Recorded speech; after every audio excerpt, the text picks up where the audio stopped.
Okay, so this is probably going to be a fairly big video, considering I'm trying to cover pretty much an entire year here.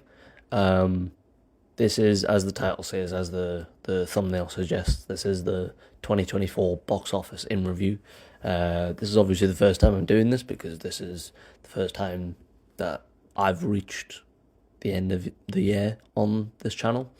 Um, I do want to put a disclaimer. I am recording this on at 1 a.m. on the 12th of December, so Wicked and Moana 2 haven't finished their feature runs, their box office runs. Neither has Gladiator 2. Films like Complete Unknown, Nosferatu haven't came out here in the UK. We Live in Time hasn't came out. Sonic the Hedgehog 3, Mufasa, The Lion King. None of these films have came out. However, I'll be honest, a lot of those films come out on Christmas Day, and I don't feel like recording this video on or around Boxing Day or the 27th of December. So, especially because a lot of those films in the UK are just releasing in January, if I do this again next year, they can get lumped in with next year's. That's perfectly fine, in my opinion. If you're gonna make that much of a complaint about a week, I think you need to not think about this that hard and probably go and just watch a film because I honestly don't think it's that deep. Um, and I'm also pretty sure that a lot of box office metrics, trackers, will probably put things like Nosferatu in next year's box office tracker anyways because it's coming out in January in a lot of territories. Um, but yeah, that's the disclaimer for this video. Just to say that this year isn't finished, but I feel like I've waited long enough to record this video. Pretty much everything is out. Pretty much everything major is out. As I discuss later on in this, I think a couple of these Christmas Day releases are probably going to be big hits. But I'll discuss that later on. I've got a pretty decent sized script here that I want to read through before we do any sort of analysis. As I said, it's about 1 a.m, so I'm going to try and keep this video under an hour. Hopefully it comes in at around, I don't know, 30-40 minutes would be preferable, purely because I'd like to get some sleep before, the sun comes up. But if it goes a bit longer, then, so be it. I'm not going to cut this off arbitrarily just so I can get some sleep. The point of this is that I want my videos to breathe. But anyways, let's just get into this. Let's start with this script. 2024 is now drawing to a close, and although there are still a couple big moving pictures to release, the majority have been and gone. So let's do some number crunching. What are the biggest releases of the year, the biggest flops, how does it hold up against other post-pandemic years, and the pre-pandemic years? To begin, in 2021, the industry had made $21 billion in gross revenue. In 2023, this had risen to $33 billion. For 2024, Goa Street Analytics projected $32 billion. In layman's terms, gross revenue is every dollar the film industry makes at the box office before factoring in any costs. To put it bluntly, the film industry has come nowhere close to achieving this goal. According to Box Office Mojo, the industry currently sits at around $18.49 billion. That's in gross revenue earned. Coming in at just under $15 billion short. In the industry's defence, it has been difficult to project what will be successful project to project, and also what years will be stronger than others coming out of the pandemic. For example, the industry did not predict the marketability of last year's global phenomenon Barbenheimer, which became a must-see double bill, and through the industry's theory of osmosis, helped other projects such as the Super Mario Bros., Fast X, and Guardians of the Galaxy.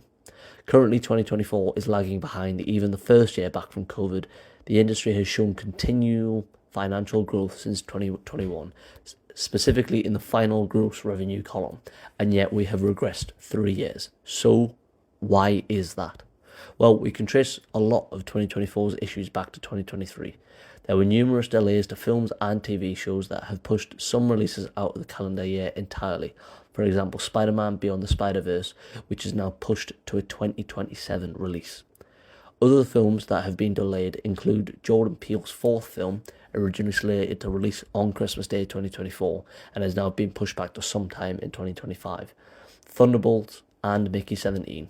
None of these films are being released in 2024, and all three have at least some marketability and market interest. There are other reasons, of course. To quickly surmise, audiences have been getting more and more fatigued with superhero movies, and as such the Marvel and DC universes have become victims of the law of diminishing returns. The more you release, the more audiences become interested. The more they become interested, the more they pay to see them. The more money studios have, the more money spent on producing more superhero films, the more people are expected to go see them, until eventually audiences crave something new and they lose interest and energy. This is evidenced by the fact that there was only one superhero film in the 2024 slate that is even somewhat in this Marvel formula, Deadpool and Wolverine.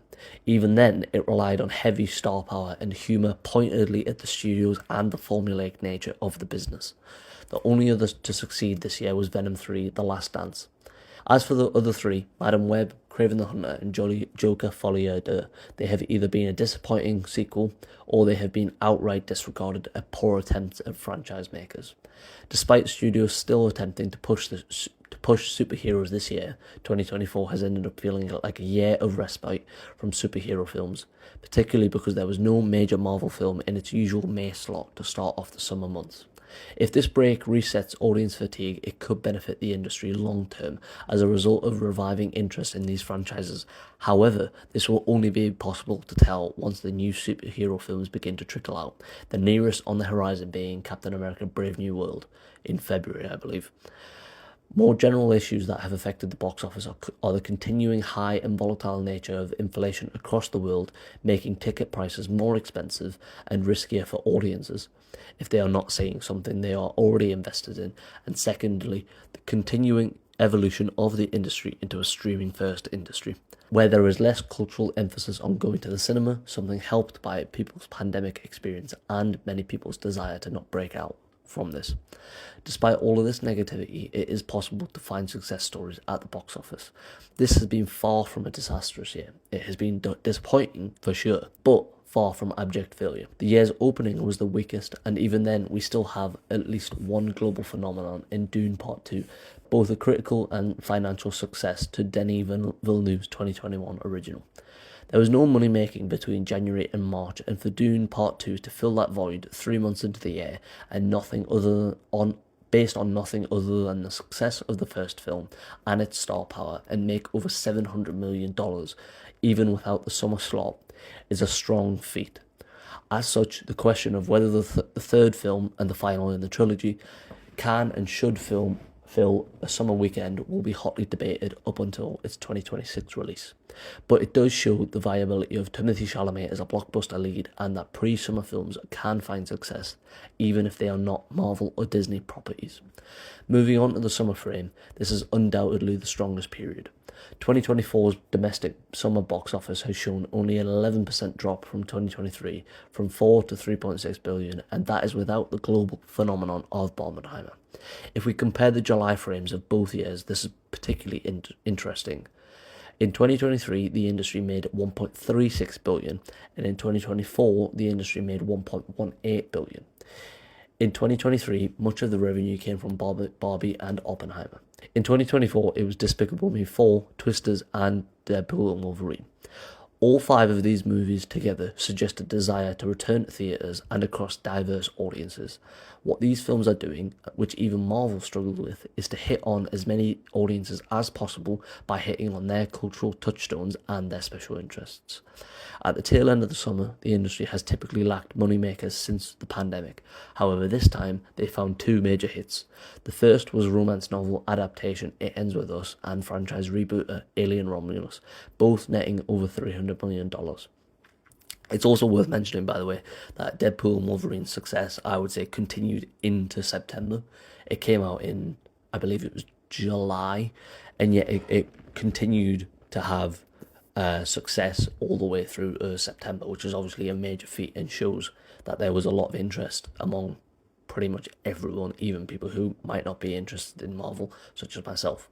But getting back to the script, the former once again demonstrates the market's ability to differentiate, in this case through strong marketing campaigns targeting women who may want something different to both sci-fi and superhero pictures. The latter demonstrates the ability of authentic franchise fans taking formerly successful franchises and rebooting them for a new generation. Many among Alien Romulus' fans weren't even fans of the first two.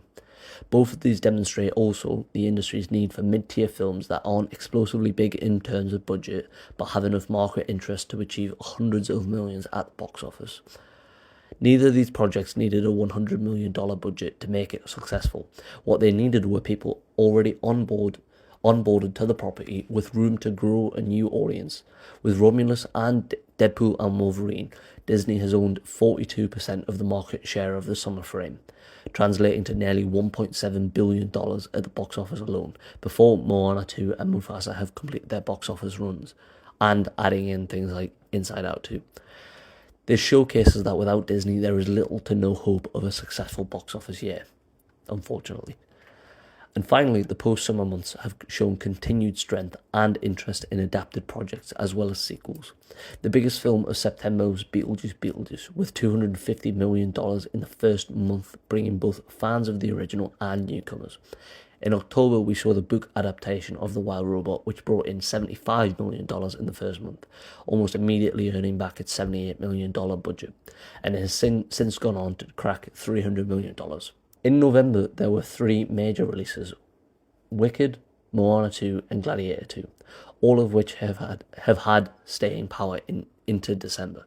In November, Wicked brought in nearly $250 million, which has now crossed $450 million.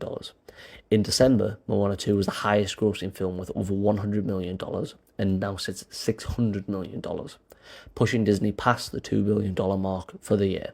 In 2023, for comparison, Disney made $4.83 billion, and that was considered a disappointing year. Gladiator 2 has served as an alternative to these two films, mainly for the male audience. Wicked has skewed toward older women, Moana 2 with younger women and girls, and Gladiator 2 has a long reach with pretty much all male demographics. The Ridley Scott picture is approaching the $370 million mark, although notably it is doing this on the back of a $200 million plus budget, making its gains more marginal than the other two. We have yet to see the success or failure of other December releases such as Sonic the Hedgehog, Mufasa the Lion King, and Nosferatu, but these will be released on or around Christmas Day and even into the new year, so we can make some reasonable predictions anyhow. It seems likely that domestic revenue will cross the $8 billion mark and may just eke past the $8.5 billion mark. Pre-pandemic revenue was $11 billion, and given that this was a down year, this will be a pretty respectable achievement without the likes of Marvel and early year major releases not featuring into the slate. The previous Sonic film brought in $400 million, and the Lion King 2019 remake made over $1.6 billion. Whilst neither will achieve these results because of the late releases, the strength of their brands will mean that many will make this their end of year film. It's also worth mentioning, because I forgot to put it in here, I think Nosferatu will be pretty successful. It's obviously a property that is already hot from past films and the Dracula book and Dracula films such as Coppola's 1992 version. And then also they have just Lionsgate and Universal. Is it Lionsgate? No, sorry, it's Focus. It's not Lionsgate, it's Focus. These studios have spent a lot on marketing, and this is also, a pretty hot director as of right now. He's on a pretty, since he's came into the industry with The Witch, he's just been on a continuous hot streak of popular horror films, different kind of horror as well. And then also it's just got a stacked cast: Lily Rose Depp, is it Bill Skarsgård? Yeah, I think it's Bill Skarsgård. Yeah, that Bill Skarsgård is the guy who played It the Clown. Yeah, he's playing Nosferatu, Count Orlok. Willem Dafoe, all this. Um, so yeah, I definitely think it's a lot of a mixed bag sort of year is what I would refer to it as. Um, I've got the month by month highest grossing in front of me, so we can look at what was the highest grossing film from each month. Did it originate in that month, and what was its budget to cross reference? How much money it made versus how much money it cost to make. Um, but let me find what am I looking for? Yeah, so I've written down a lot of notes. So I'll go through this in terms of the early months, which I'm classifying as January to April, and then May is sort of that in between month of, is it the early months or is it summer? I would say it is summer. It's the start of summer, really. It's essentially a transition month almost. It's when you start to see your first big summer blockbusters. As I said in the script, that's usually where Marvel is, but because of the delays, there was no Marvel film in May, which I actually think will probably benefit Marvel because it gives audiences a bit of respite. That was clearly something that a lot of people were saying was it's just too much. There's too much going on. Even Bob Iger in his earnings calls to Disney investors had said, we're worried that we're doing too much with Marvel and we need to pull back and focus on quality over quantity. So I believe it must have been Captain America: Brave New World that was due for the May slot, and that's now coming out in February. I do think that could help, well, just help next year in general, help the box office, but also I do think that could help Marvel specifically as reignite this sort of further around the franchise and the universe, or the multiverse, I guess. What I would be worried about, and this is very much looking ahead. This is meant to be a video looking back, but very quickly I will just say what I would be worried about with Captain America, if you're looking to that to restart the franchise, is it doesn't have that star power to really give it that oomph. I feel like a lot of people will see it just to see if there's any mention of Doom and Robert Downey Jr.'s Doom, obviously. I don't think Anthony Mackie, Sebastian Stan, and an old grizzled Harrison Ford, who clearly doesn't care about the role because he said he doesn't care about the role. He said he's literally just done it for the money. I don't know if that's a cast that is necessarily going to set the world on fire. It is possible, because I'm not really in the Marvel sphere, that I'm completely misjudging this, but I actually think if Thunderbolts was able to come out first, that would stand a better chance purely on the back of it was pre-existing in terms of Black Widow and the David Harbour character, I'm not sure the character's name, were in the Black Widow movie, and also you have Florence Pugh in that movie, who is huge. If you go back and look at my Britpack video, I said she's the third biggest actress, arguably the second out of Britain right now. So I think on the star power of her alone, that film will sell. Maybe not as much as they want it to sell, but it will sell decently well anyways. But yeah, let's get into this. So yeah, so it's January, February, March, April. That's pretty much the early months is what I would say. Starting off with a brief overview, I would say, of the early months, again, January to April. Going off of feeling, I personally felt like January to April, there just wasn't very much going on that interested me specifically. I should also say,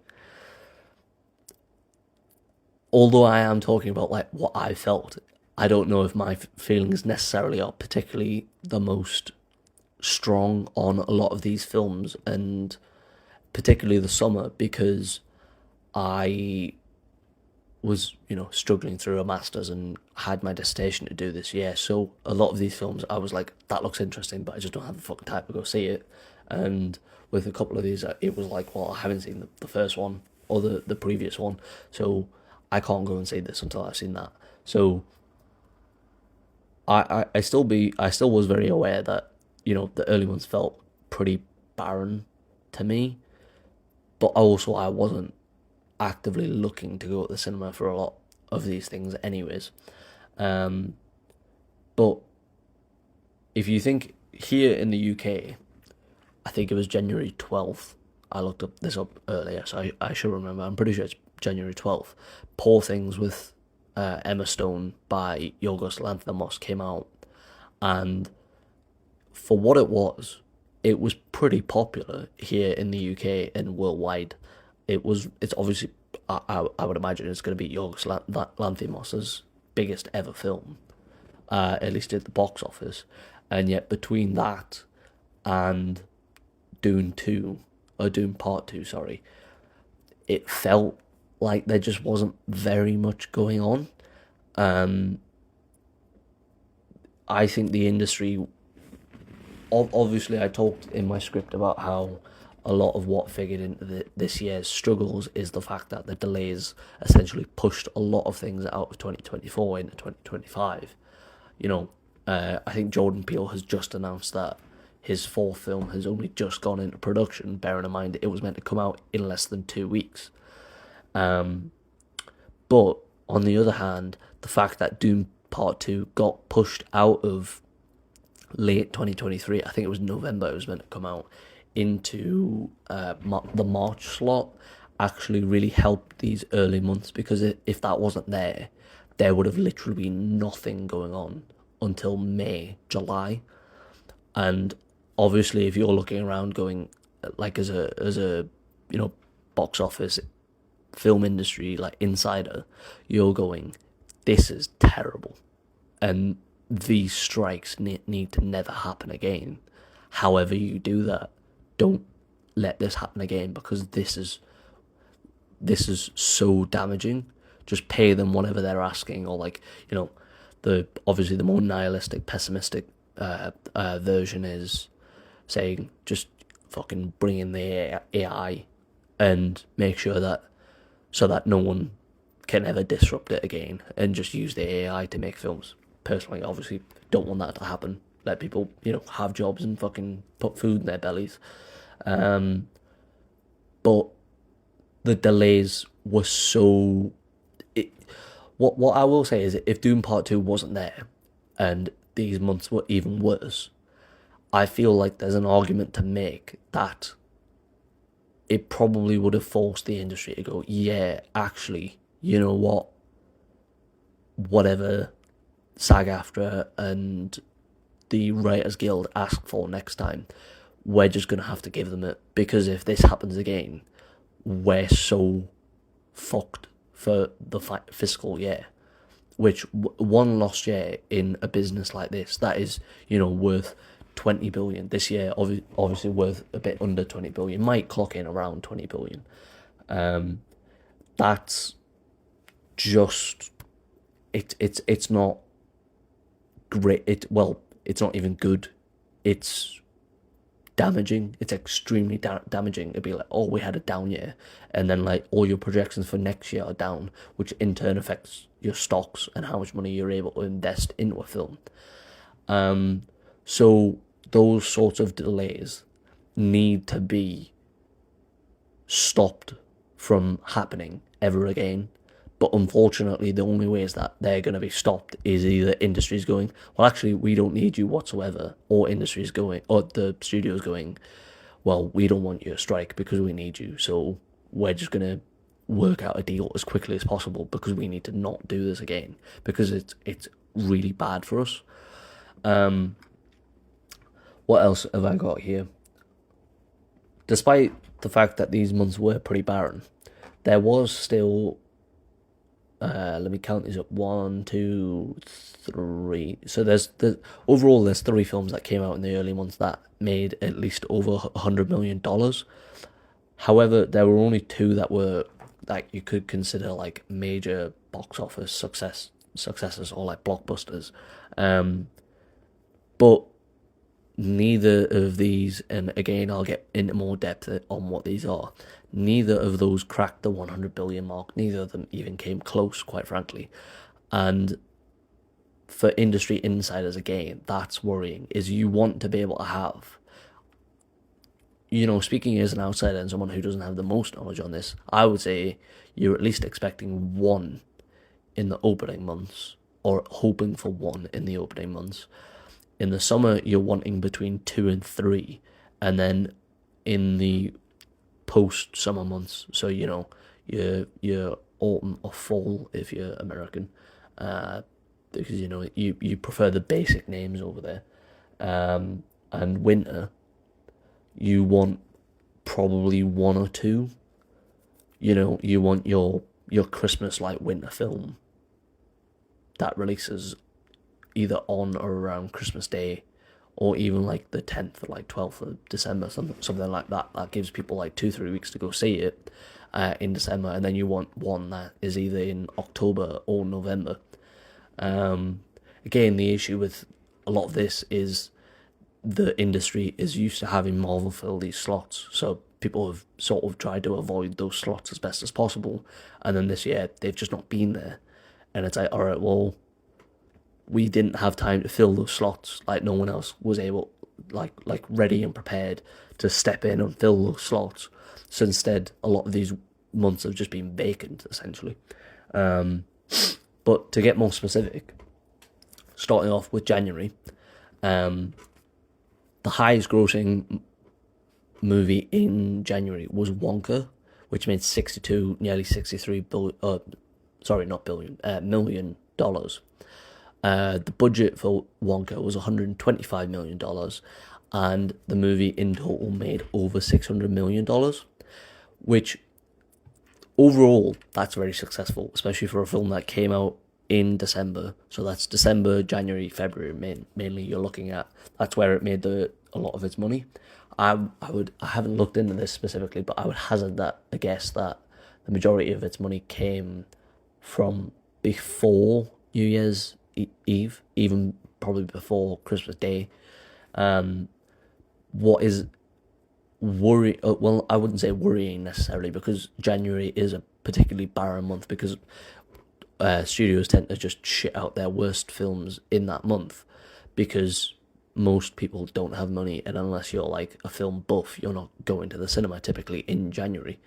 But nevertheless, you don't want your highest grossing film in January to be a film that came out in December. Obviously, there's going to be hangover from the Christmas period, people who didn't get the chance to go see it in December. Either they were out too busy getting prepared for Christmas, or they were just not planning on going to the cinema during the Christmas period. There is going to be that hangover of people going, oh yeah, I want to see that, I'll go and see it in January. However, you would still want at least one film, or even just hoping that there's one film that comes out in January that can make $65 million dollars, and there just wasn't one there. So the second highest grossing film in January 2024 was Mean Girls, which came in just $1 million behind it. And that came out on January 12th.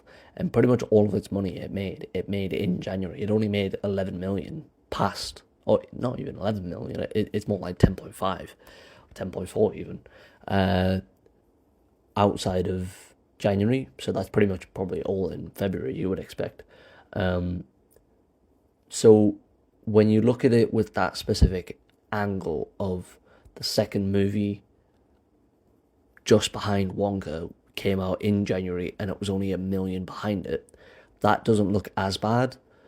However, the fact that you couldn't even, that there wasn't one that was like, you like, I'm looking at the list now, and of the highest grossing films in January, there's not one on here that you go, oh yeah, that one will make a lot of money in a January box office, which is disappointing. But again, it's that thing of, it is January, so only studios tend to just avoid it as much as possible. So at the very least, I suppose you can cut them some slack for that. So let's get on to February now. The biggest or the highest grossing film for the month of February was Bob Marley One Love. Um, it made $75 million in February. Overall, it made. Oh, actually, hang on. Oh no, wait, sorry. I got confused about the numbers. So the budget of Bob Marley was $70 million, and overall it made $180 million. So for a film of that size, a mid-tier film that came out, I believe, at the end of January or the start of February. Let me double check. So in the UK, in the US actually, it came out on the 14th of February. So it did pretty well considering. Again, it's not a film. Well, it obviously has a lot of marketability because it's Bob Marley, but I don't know how many people among my generation specifically would necessarily have that much interest. And I would say people who are probably, maybe 60, 70 and above are going to have that much interest as well. Although I would hazard a guess that December, January, and February are particularly low ticket or have particularly low ticket sales among the elderly audiences, purely because it's very cold, and that sort of cold weather can be dangerous to older people. And so I would imagine if they don't have to go out, they're sort of going, yeah, why would I? Obviously that doesn't apply to all of them. I'm not saying they're all shut-ins, but yeah, you get the point. It's a bit disconcerting that there was no film in February that could crack 100 million. Eventually, like I say, Bob Marley went on to make 180 million. But the fact that there wasn't one film where you go, yeah, this'll do it. This'll reach across audiences and people will love this. That is just a bit like, okay, can you do a bit better here? Okay, no, again, because of the delays. If you see a film like this again, like that mid-tier film, be the biggest in February, again, I would just be confused as to why you're not going like, yeah, we can't let that happen again. It's fine for movies like of this size, and we'll discuss movies like this later on that I like. It's fine of movies that are about this budget and this sort of tier of like market interest to be out there and make a lot of money and to be popular. The worry is like, where was your film for February? And again, I don't want to say the same thing for every early month of this video, but like, you cannot let these strikes happen again. They are so detrimental, especially at a time when audiences are already staying away from the theatres. They're choosing to stay at home. They're choosing to play video games, watch movies on streaming services, and you chose skimping on a few dollars of a pay rise to people that, in all likelihood and in general consensus, earned this money. You chose delaying your entire slate over just paying them, and look at how you are now paying the price in an industry that was already struggling to get back to where it was pre-pandemic. In what world was that a good bet? And I understand that there are obviously financial decisions and financial factors at play that I don't understand and that I don't even see. But in my head, and I'm an idiot, I'm a complete moron, I would have been like, okay, audiences are already not coming out. We need to make sure that nothing disrupts our slate, that there is a movie every month or nearly every month that a lot of people want to go see, and that through word of mouth, people are going to go, you got to go see this film. This is fucking good. And instead, you were like, no. We'll figure it out. We can do without them for a couple of months. Like, collectively, among all of these studios, who thought that was a good idea? Who are these people like David Zaslav, who's a moron? Who are these people that are like elected to make these decisions and we're like, yeah, that's a smart decision? That's completely moronic. And now we're all suffering. I'm suffering because I didn't have films to watch during this period. And you're suffering because you didn't get the money you wanted. So was it really worth it? Like, how much have you lost out on? If you believe the projections of like $32 billion, you've lost out on $14 billion across all of your projects. That's crazy. And yeah, eventually you're going to get that money next year. But try and talk to your investors and be like, oh yeah, this makes sense. Like, no, it's actually not that bad. Because we're going to make the money next year. When there's a new president in, and you've got no idea what the new economic situation is going to be. Insane. Completely, in my opinion, moronic.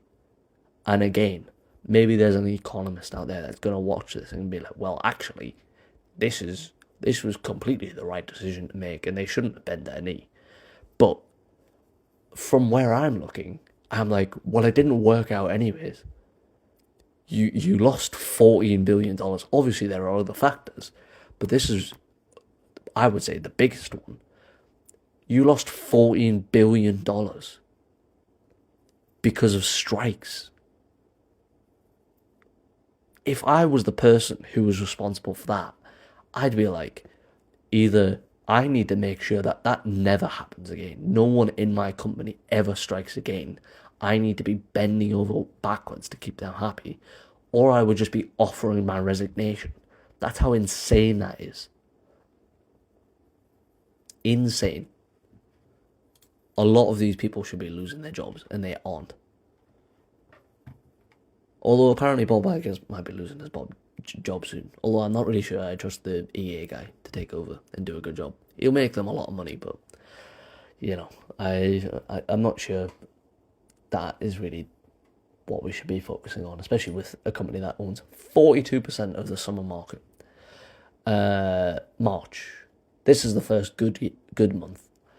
March, biggest film, obviously. Dune Part 2, hugely successful, critical darling. I loved it. Not as much as the first one. I need to go back. I'm going to do an end of year list of like what is my favourite films. I think this is probably going to clock in at 2 or 3. I had a couple of issues with it. I don't like how much happens off screen. I don't like how much the end sort of battle is, you know, hyped up, and then you don't actually see much of it. I understand that the appeal of the film is Paul Atreides, and the focus is on Paul Atreides. It's not on the army, but they spend a lot of the film talking about, oh, the battle. We're going to win this battle. And then the battle's over in 2 seconds, and then it's just a one-on-one fight, which is great. It's well choreographed, it's well acted. Everyone who isn't even involved in the fight is gives a great performance in it as well. But it's a bit disappointing that you didn't get that full-on sort of battle. Maybe it'll be in the final film. I don't know enough about Dune Messiah, the second book, to really say. So I can't make that claim. But anyways, Dune Part 2, $252 million in March alone. That's worldwide as well. That's insane. Overall, $190 million budget. So it made back and a bit more its budget in its first month. That's not counting the marketing, of course, as well, which, you know, is usually about double. And then $740 million, what I forgot the word, box office. So mega successful. The first major release of the year. A major success at the box office. Like I say, it's critical success as well. The main thing for this film is I'm so pleasantly happy that Denis Villeneuve has gotten his dues as a result of this film and the first film. You know, if you go on my Letterboxd, my favourite film, or one of my favourite films, is Prisoners. It's such a spectacular film. And because it's this small character-driven film, it doesn't really get the respect it deserves. However, starting with Blade Runner 2049, then with Dune, and now with Dune Part 2, I really think Denis Villeneuve has really gotten the respect he deserved. You know, in his career, he only really has like one, I would say, slight misstep, which is Arrival, which I think is actually a fine movie. I just think the ending is really clunky and cringe. Which, given he recently came out and said he doesn't care about dialogue, it actually makes sense why the ending is quite clunky, because it's the dialogue that is really shit. Um, yeah, I'm really happy that this got the success it deserved. The first film made about 400 million, I should also say, throughout its box office run. That came out in November. The second one was meant to come out in November as well. And again, because of the delays, it got pushed to March. Thankfully, it didn't get pushed an entire year or a year and a bit, like some movies. Um, but what I really want to see, and yeah, it's legendary who does this. I had to sort of jog my memory there. What I really want to see Legendary do is give Denis Villeneuve like a summer spot and go, yeah, we want to see you do it. And it's not a guarantee that it'll make $1 billion in a summer window, but across two films of what is a relatively new franchise, it's already made $1 billion in two windows that weren't the summer. So you might as well try it. There isn't very much like room for failure here. At the very least, you're gonna make the same amount here. You're gonna make like 600, 700 million at least, which obviously for a studio is like, oh, but we want more. We want to double it.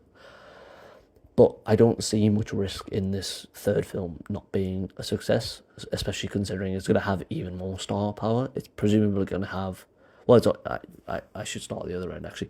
I was going to say it's presumably going to have Lea Seydoux in it again, but it's also going to have actors like Timothée Chalamet, Florence Pugh, Rebecca Ferguson, Antonio Banderas. Is it Antonio? Yeah, it's Antonio. Is it Antonio Banderas?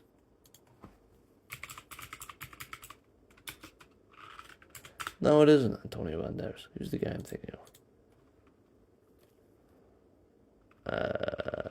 Dune.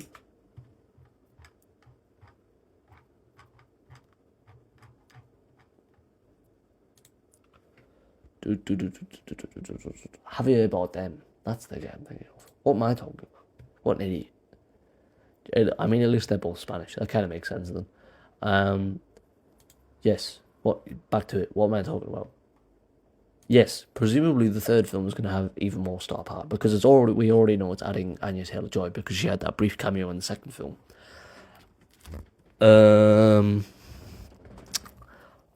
Yeah, I think Dune Messiah is worth that summer window. I can't see how it would be a failure. Obviously, we already know it's going to be a bit of a hectic year with major releases in 2026. We know Christopher Nolan's releasing his film.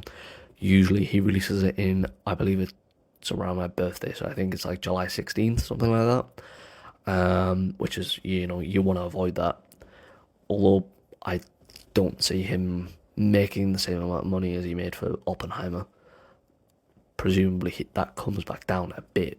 I don't know by how much. I'm not an expert in these sort of things. I can't see him having the same sort of success they had with Oppenheimer.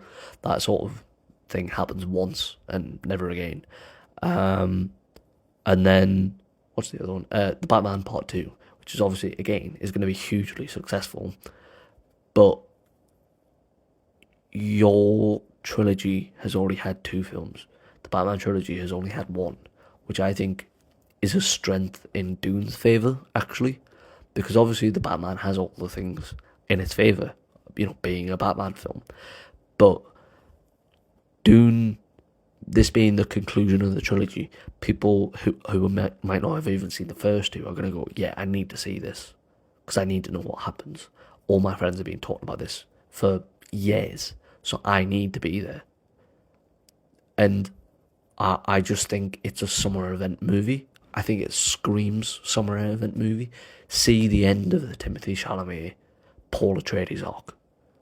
See Denis Villeneuve's final time on Arrakis. Like how I just think that is a perfect summer film. And the fact that like we're not really getting Star Wars movies even now, yeah, put it in the summer like event. Like make it a summer event is what I'm trying to say. Because we're not really getting big tentpole sci-fi films in that summer window now. Maybe the Christopher Nolan film is a bit of a sci-fi film. We don't know yet. But yeah, I think this to me screams summer movie. But right now, what we should really be saying, or what industry insiders should be saying is, Jesus Christ, thank fuck we had Doom Part 2. Because it would have made us look even worse. And I really do think it saved a lot of this industry, like those early months. And then going on to April, it comes all the way back down to not being as successful.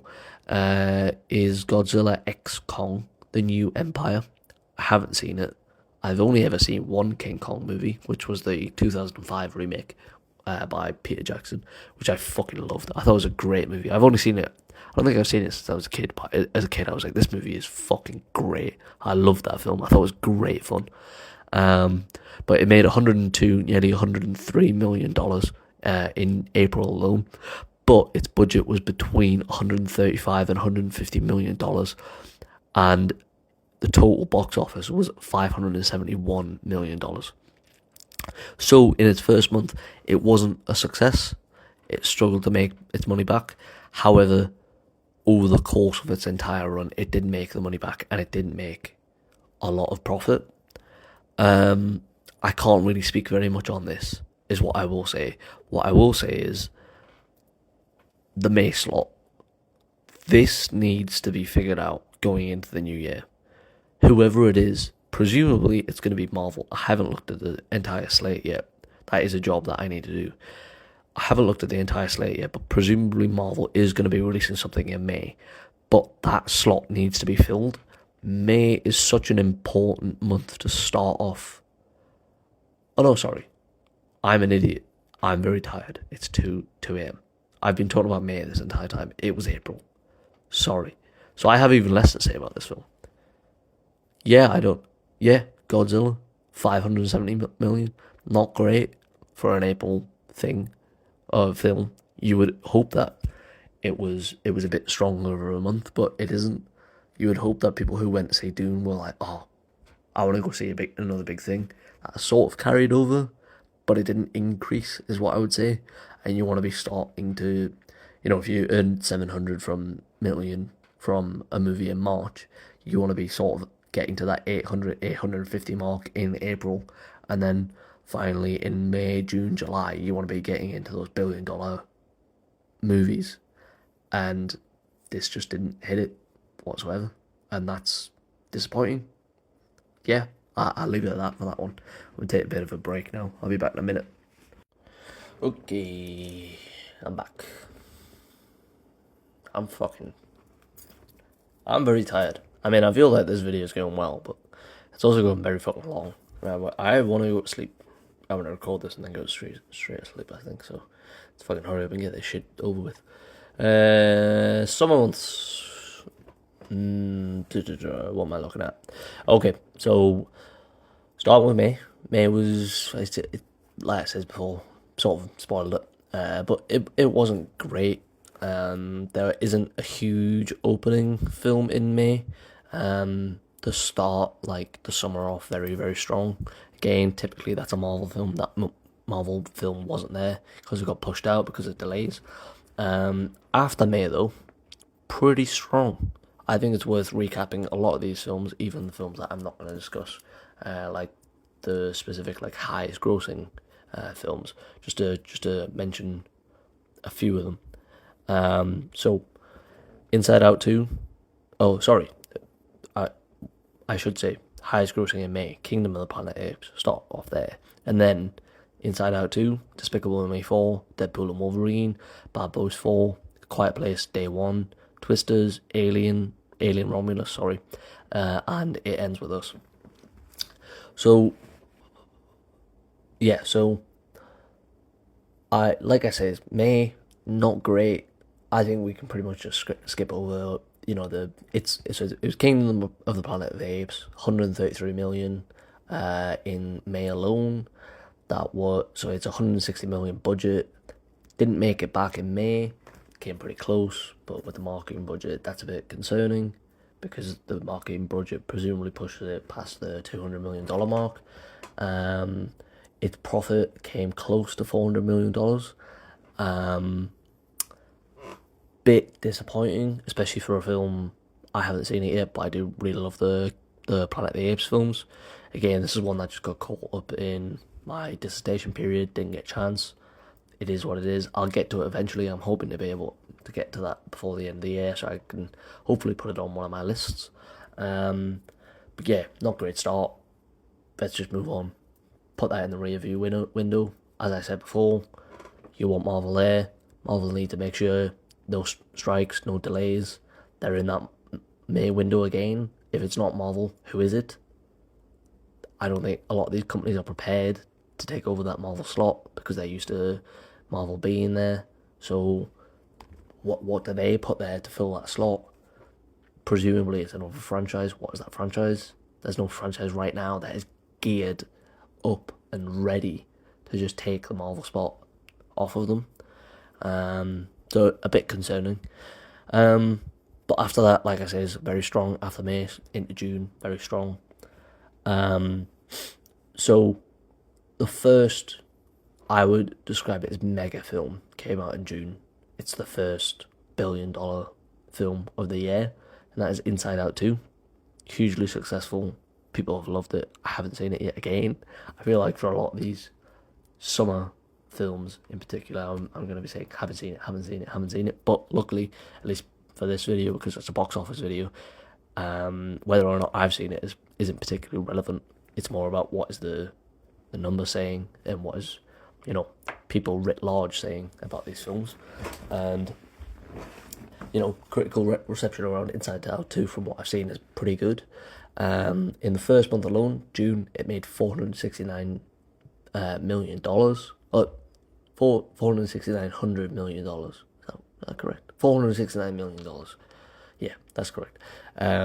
Its budget was $200 million. So in just the first month, it doubled what it earned, or it doubled its budget in earnings, plus another 69 million.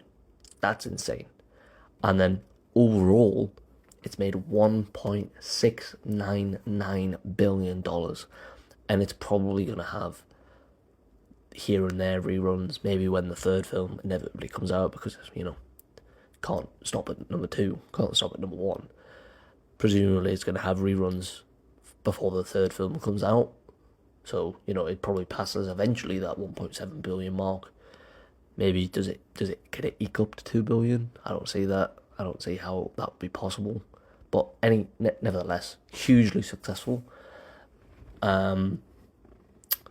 It, like I said, I haven't seen it, so I can't speak to a lot about it. But what I like to see with this, and we'll come on to this in the next one. Actually, I'll just budget, or I'll sort of put these two together.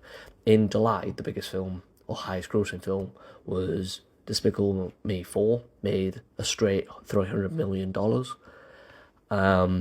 Its budget was $100 million, so that means it tripled its budget, which is even more impressive, even if it made less than Inside Out 2 in its first month. Overall, it made $969 million, which, again, is pretty fucking impressive, even if it hasn't crossed that $1 billion threshold. I think a lot of this you can probably put down to audiences going, particularly kids. Kids are, they're weird sort of creatures. So I feel like there's a chance that a lot of them have gone, oh, well, I seen Inside Out 2 I don't really care about Despicable Me. I'm focused on Inside Out 2. And then asking their parents, can we go see Inside Out 2 3 more times? I don't care about the Minions anymore. I care about that angry little guy in the suit. But what I like about these two together is it shows the strength that is still there in these post-pandemic years of animation films, where other franchises like Marvel are failing. Animation could be the thing that is able to step in, and we'll discuss it with two films in the post-summer months that are animation and also are hugely successful as well. I think that this year bodes, and I don't have the numbers of previous years, but I think that this bodes extremely well. I would doubt that there's ever been a time when you've had 4 animated films being some of the highest grossing films of an entire calendar year. But that is extremely positive in my opinion. It shows that children especially are still interested in going to the cinema. You know, when a lot of the hype around kids is, oh, kids don't care about films anymore unless it's on an iPad. Kids just want to play Fortnite. Kids just want to play Warzone, whatever else. Well, these two films show that that's not entirely true.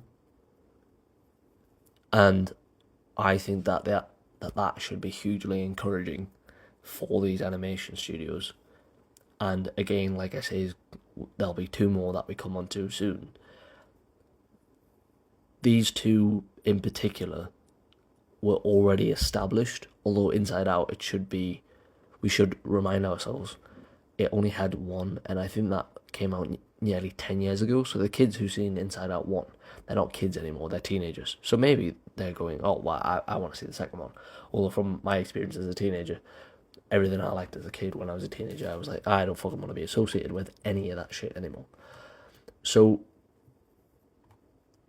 it's interesting in my mind that Despicable Me shows the viability of animated franchises, whereas Inside Out, which I wouldn't regard as being established in the same way as Despicable Me, shows that you can still pull kids in, and presumably returning audiences as well from the first film. Both of these 2 animated films together suggest different things, but the main thing they suggest is the animation market is still strong, and there is also a chance that things like Fortnite, which have this very kid-friendly PG look, could be benefiting the animation market as well. You know, I'm not highly versed in that. I don't have the literature around it, like the academic literature around it, but it seems like a pretty good guess to me to say, oh, well, that looks, for a kid, you know, whose brain isn't fully developed, to just go, oh, that has similar colours, or similar looking characters to that game I play, or that comic that I read, or that YouTube series that I watch. Oh, I want to go see that because that looks similar. And again, I think that's hugely encouraging. I think that this is one of the big things from this year that I take away, where I'm like, this is positive. This is extremely positive. And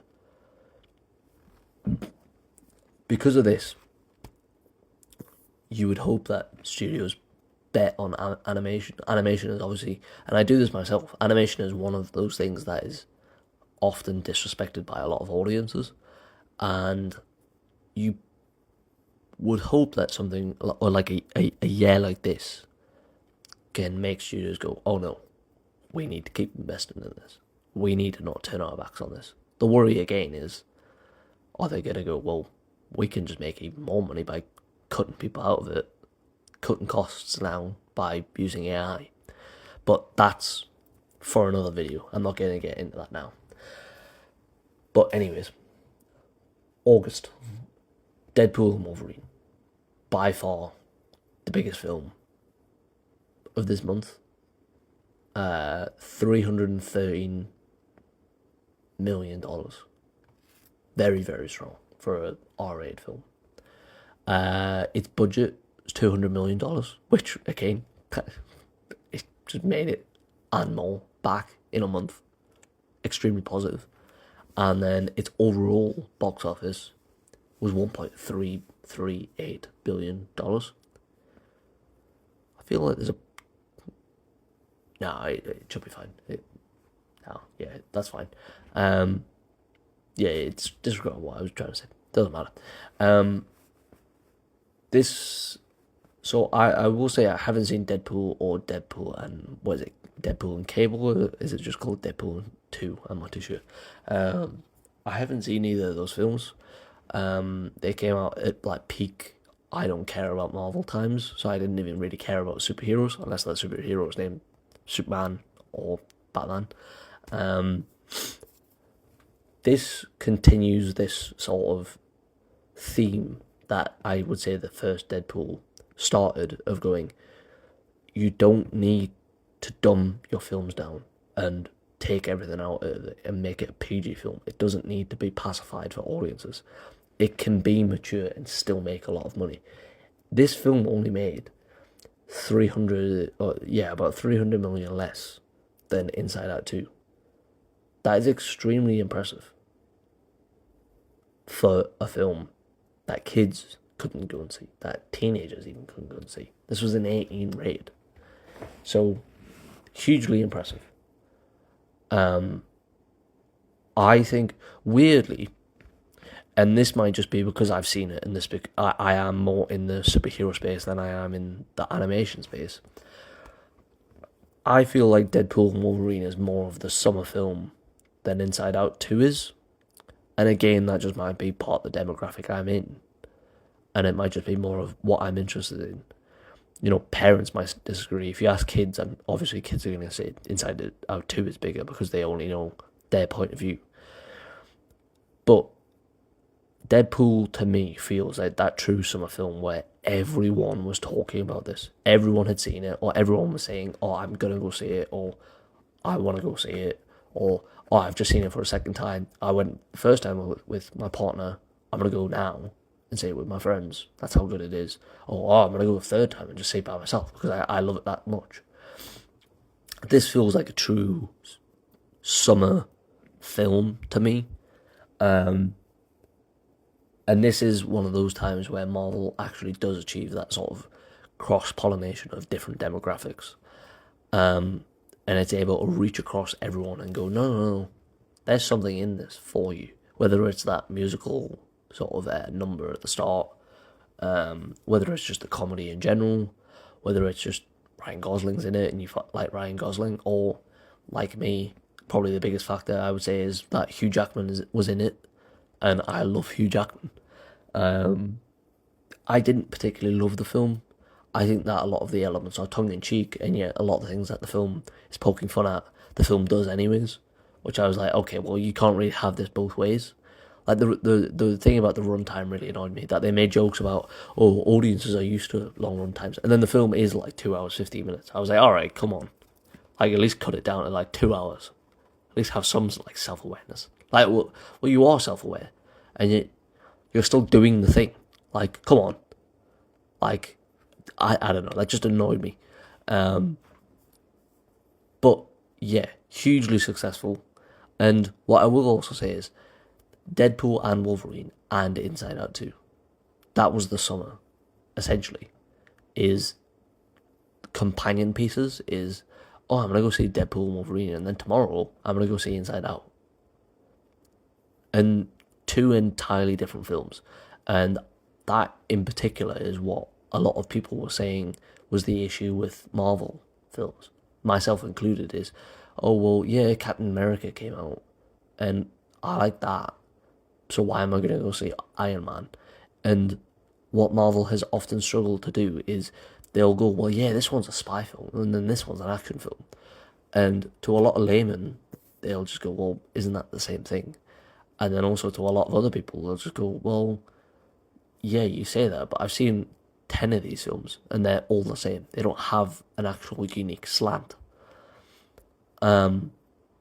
So it, yeah, I don't know. I feel like this summer is sort of an extension of last summer of two films ruling the box office. That I will say this summer a lot more predictable about what ruled the summer box office. Last summer, it was two unpredictable films that, maybe a bit predictable with Barbie, maybe a bit predictable that, a Christopher Nolan film was going to be huge, but not in the way that you knew these two films were going to be huge. But what I like is the uniqueness of either, in that they differentiate themselves from each other, and yet they work so well together, because you can go and see both and not come away going, oh, I've just seen the same film. And that's something that actually, if I was Disney, I would want to hit on more, is going, well, why don't we do a major Pixar release and a major Marvel release every summer, and go, well, actually, Marvel, I'm sorry, but we think maybe your time is up. Not in terms of we're going to shut you down, but going, you can have two releases or you can have one release. So choose it wisely, because one of those spots is going to be taken up by Pixar. And that's how we're going to rule a summer, quite literally, is we're going to have two major films.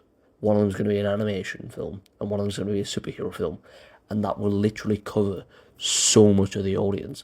And then coupled with that, I'm not going to get into it in depth because it's not in the highest grossing films, but you're going to have films like Alien Romulus, which was also huge. I felt like so many people I knew were talking about that, and I loved that film. And that's just more market share for Disney, is, oh, well, it's sort of under the radar because it didn't have a huge budget, it didn't have a huge marketing push. It was a pretty good marketing push from what was there, online marketing. And that's, I don't entirely understand why you wouldn't put that more to use, instead of going, yeah, we're going to bet everything on Marvel.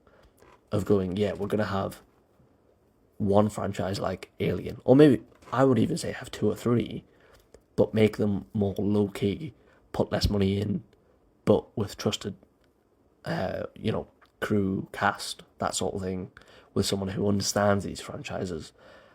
And then one major animation and one major Marvel film, rather than one major Marvel film in May and one in September. That's too close.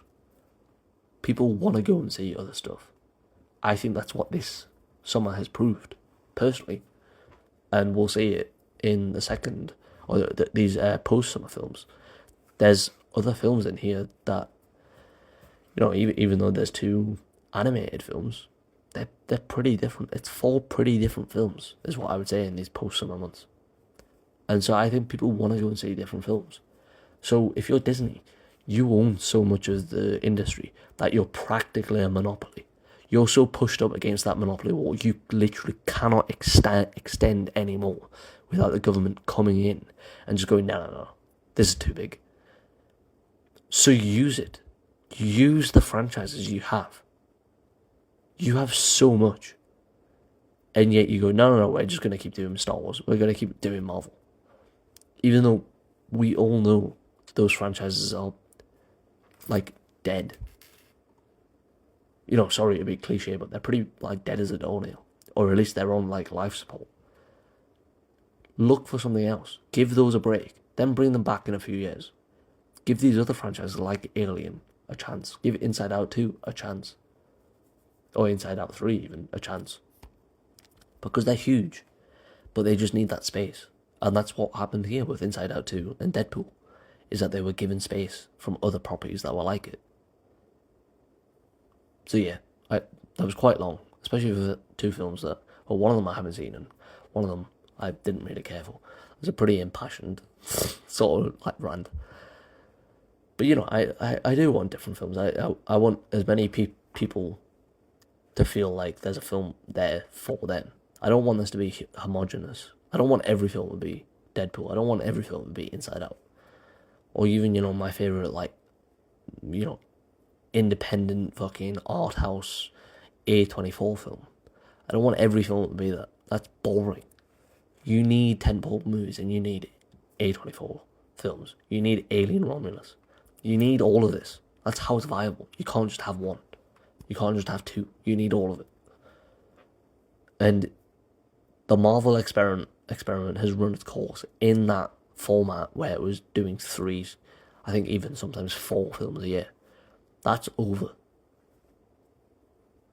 Audiences, I don't think, have the time to do that anymore. Like, they don't want to be in the cinema 4 times a year for the same franchise.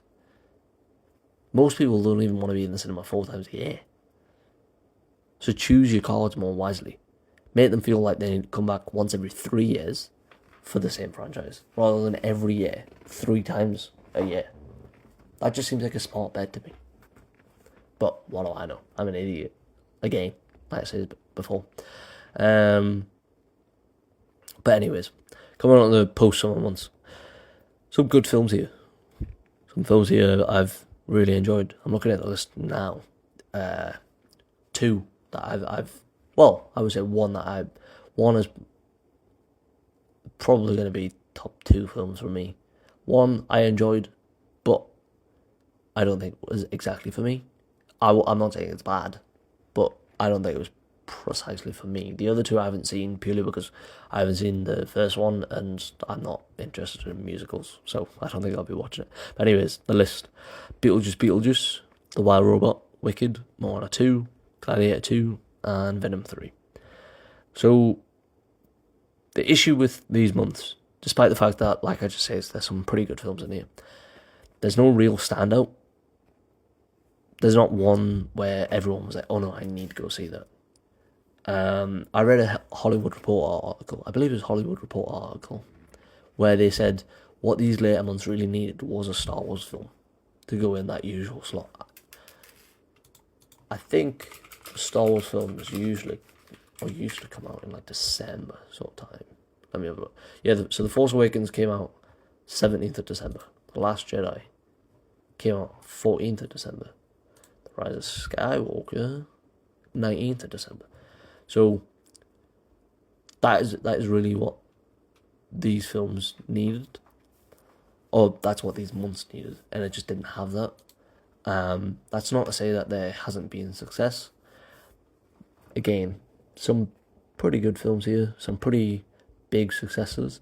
What I will say is, these later months, particularly the highest grossing films, markedly cheaper than a lot of the other films. At least, looking briefly at a lot of these, I would say so.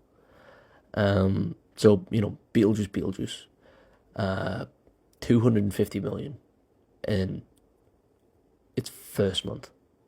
For a sequel from a film, 35, maybe even 40 years ago now? Insane. Its budget, $99 to $100 million. That's less than Inside Out 2. That was $200 million. Kingdom of the Planet of the Apes, $160 million. Dune, $190. The Wonka movie, $125 million. Beetlejuice, which is all about demons and ghosts, which could have been heavily CGI, $100 million, which is still expensive, obviously, but relatively compared to some of these, a lot cheaper. Overall, its entire box office, $451 million. Very impressive. Again, for a film from 35, 40 years ago. Really, really good. Strong box office. Again, showing the viability of these films in franchises that can be brought back if you need that big market push, because you don't know what else to put there. I suppose this is probably a good time to mention that a lot of these films, pretty much all of them, are franchise films, which is obviously, you don't really want to see. It's a bit disappointing. Obviously, we all want original films to be successful, but even when I'm looking at the summer months, what is there? Is there any in here? No, they're all. Oh, I suppose the most original is probably It Ends With Us, but that's a novel adaptation even. What about the earlier months? Let me have a look. No, I don't think so. They're all adaptations, remakes, sequels. It is worrying. Well, I wouldn't even say worrying. It's just a bit dull, because especially for a person like me, unless it is a film like Deadpool and Wolverine, where I'm like, okay, I really don't think I need to see the previous films. If it's Beetlejuice, I'm like, okay, I feel like I should see the first film, and you should. You do need to see the first film to really understand the second film, because if you go in blind, you're just not going to understand it.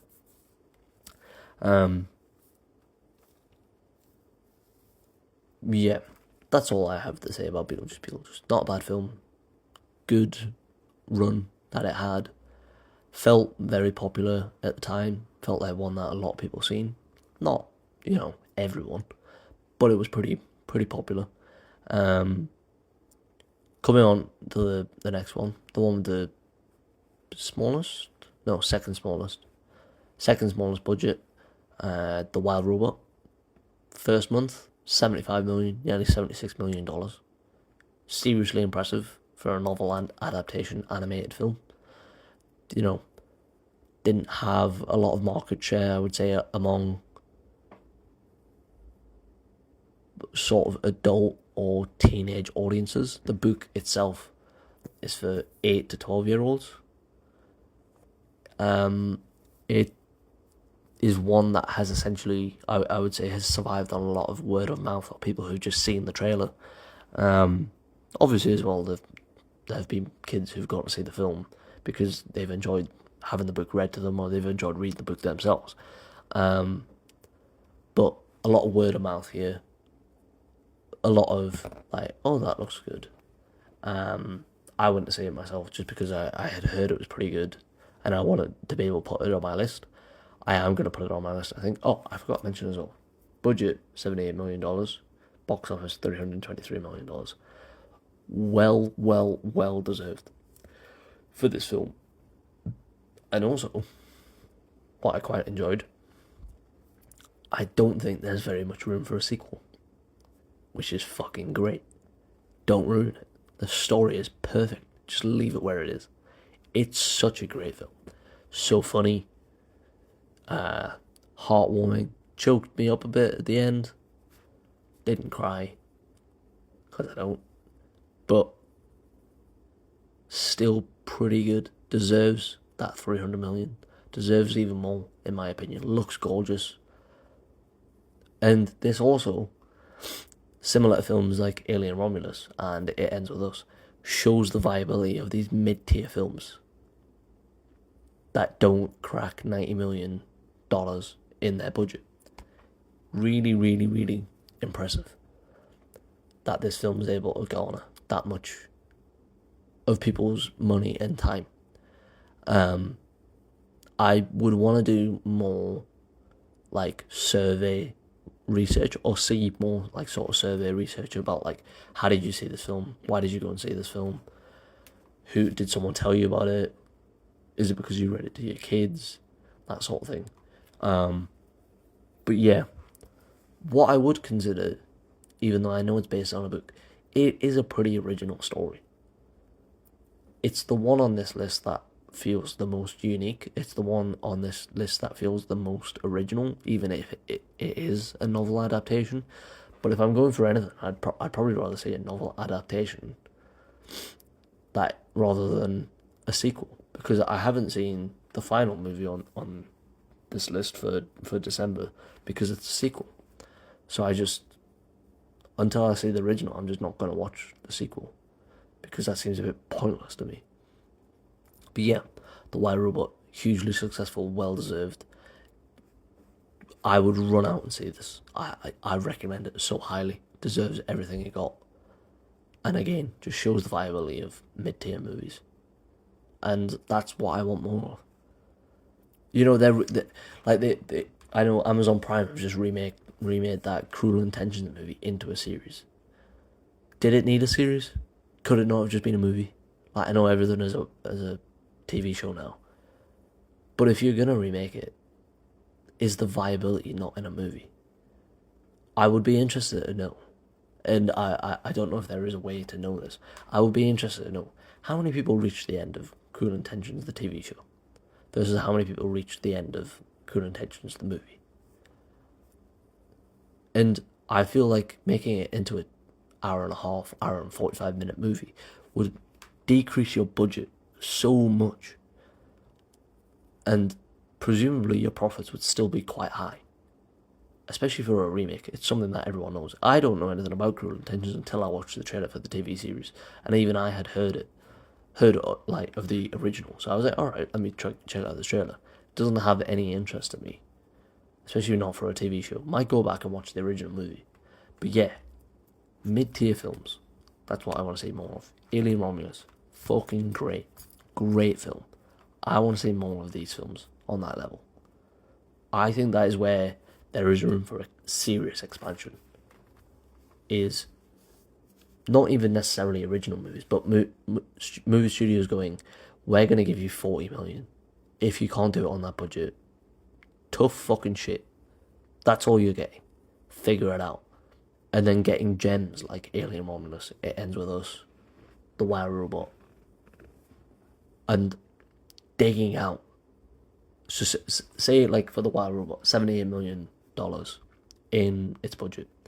All right, let me pull up the calculator. Actually, we can do this live. Okay, 78 million. How do I? 78 million.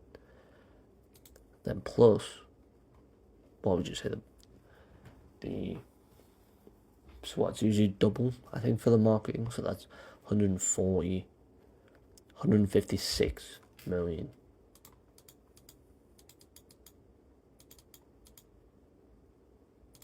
For the entire budget, including the marketing. So 323 minus 234. That's what? 90 million? That's about 90 million. And obviously I know these studios are looking for huge successes. 90 million. That's a huge profit. That's a pretty big profit. I don't know enough about like exactly what studios are looking for, like what they consider like big successes. But for a film that was made on 78 million, 90 million is fucking good on a profit. Yeah. This is what I want to see more of. This style of film. And also, this style of film being the biggest gross earner in its month of release. That's so cool. I love that. But anyways, I've talked too much. I'm gonna bunch these two again together because I feel like they've came out pretty succinctly, like pretty much like together on top of each other. And also, this has been an hour and a half, and I'm not sure. I don't think anyone's fucking listened this far. And also, I want to go to bed. So yeah, let's get this over with. November, Wicked, the musical adaptation, 242 million in just November, nearly 243 million. Budget, $150 million. So that's that's over a 90 million profit in its first month alone. Entire run so far, $460 million. Pretty good. More than doubled its budget, not including the marketing again. Moana 2, biggest movie in December, $109 million in its first month. Or sorry, I think that's even the first week, because obviously the month isn't finished. I think 109 million in its first week. Budget, $150 million. Full box office so far, obviously nowhere near finished its run. 601 nearly $602 million. Impressive. Seriously impressive from both of these. That's $1 billion in the first 2 weeks of December. Well, it's not only December. They both came out at the end of November. So, like 3 weeks. A billion in like 3 weeks. From two films that are, well, especially, I would even say Wicked, I would have thought was a more well-known property. I haven't seen the first Moana. Let me look at the box office for Moana.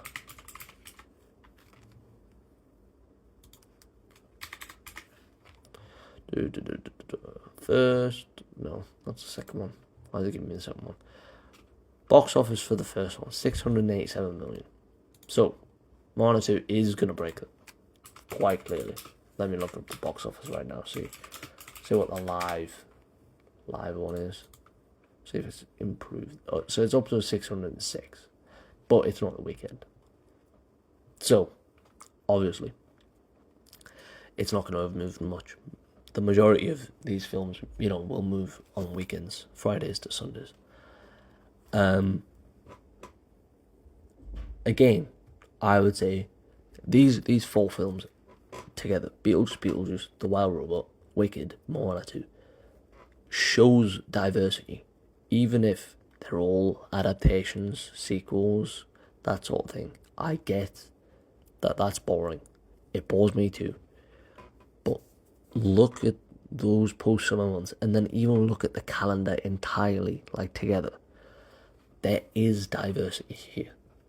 The industry is trying to reach different audiences.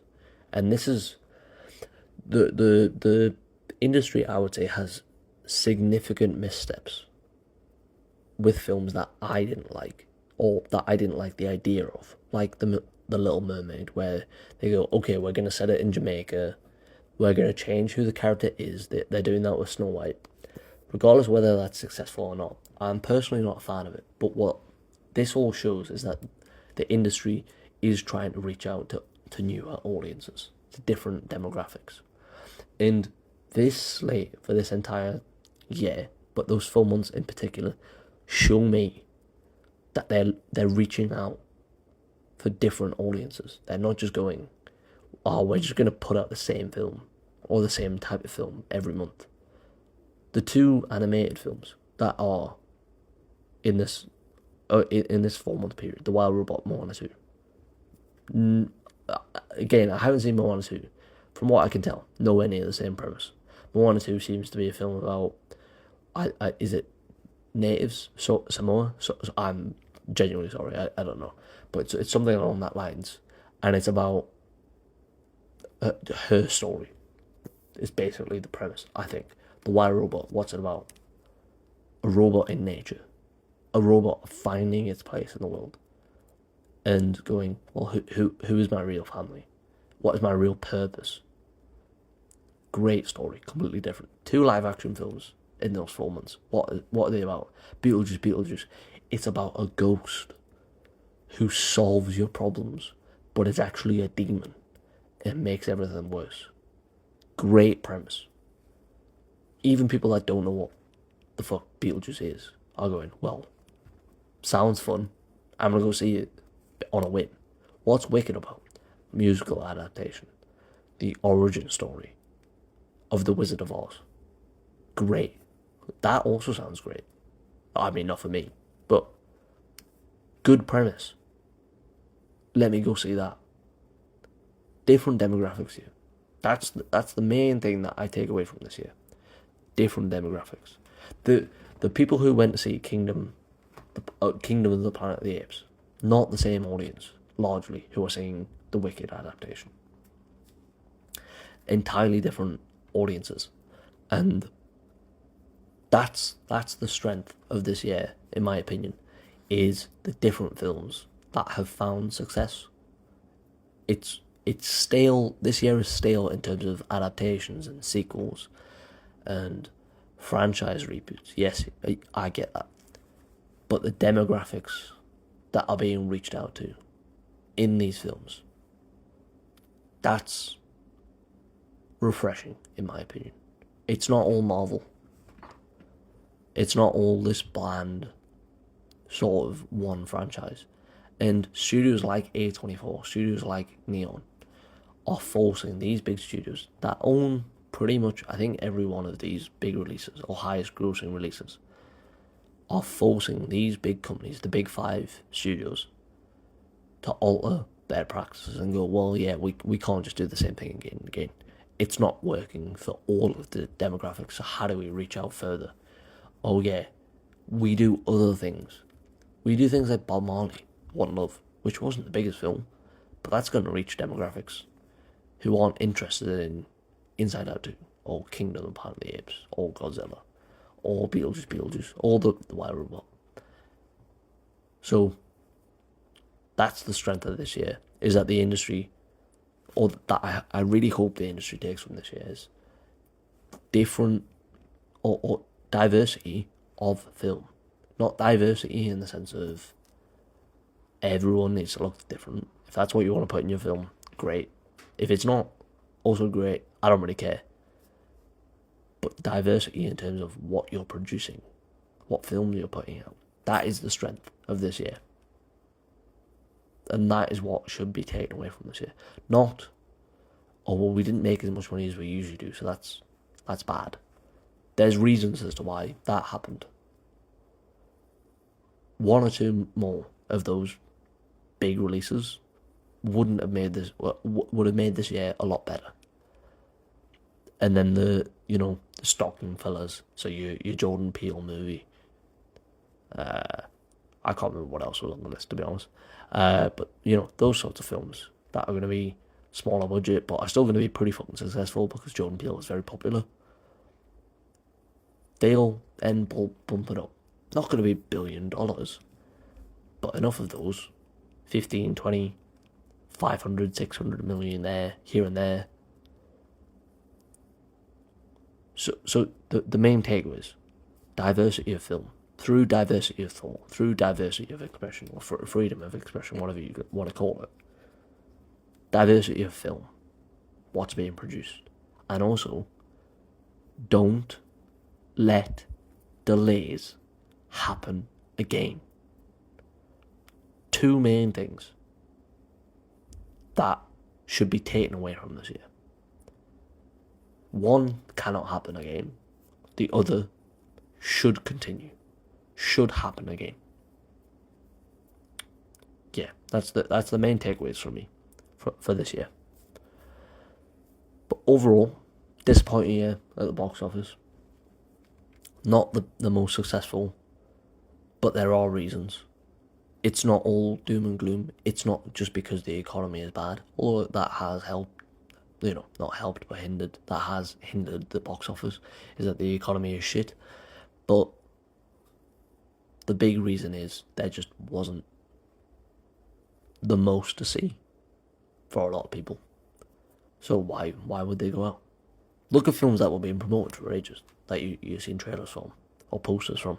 Challengers. Challengers only made $100 million, which, I know, to me and you, that's a lot of money, obviously. But to a studio, it's like, $100 million. We don't care about that. So, yeah. I think I've done pretty good with this video. I think this video came out pretty well. Obviously very long. I want this to be like 40 minutes. It's now an hour and 36. So, yeah, I'm going to keep this outro short. Next video should be something about my favourite movies of the year. I'm still trying to catch up on a few things that I want to add to the list. I want to see, or that I'm hoping to add to the list. I do feel like I need to fill in some gaps. I need to rewatch Doom Part 2. I'm not watching Wicked. It's just not happening. I might watch it next year, but I know for a fact it wouldn't go on my list, so I don't really care. Inside Out 2, maybe. Kingdom of the Planet of the Apes, maybe, but I need to see the third one, War for the Planet of the Apes. What else? Perfect Days. That's on there. I need to see. Poor Things. A lot of these things I just missed because of my dissertation. I just didn't get the time. But that should be the last video out, unless I just get really antsy and decide, you know what, I'm gonna review A Complete Unknown. But yeah, if you're the one person that made it to the end of this video, thank you, because it's lonely. It's just me and you, and you're just listening to my voice. Well, I hope you've enjoyed this. That's fucking. I don't know why you've listened to it for all this time. Because I've had to listen to it all this time, and I had to take a break in the middle. So, you must be fucking demented. Insane asylum for you, my friend. But yeah, I'm fucking tweaking. I'm going crazy. I don't know if you can tell. Yeah, thank you for watching. If you made it this far, seek help. Good night, good evening, good afternoon, good morning, whatever else. Good morning, Saigon. Is that what he said? I think that's what he said. Yeah, bye. Thank you. See you later. Thanks.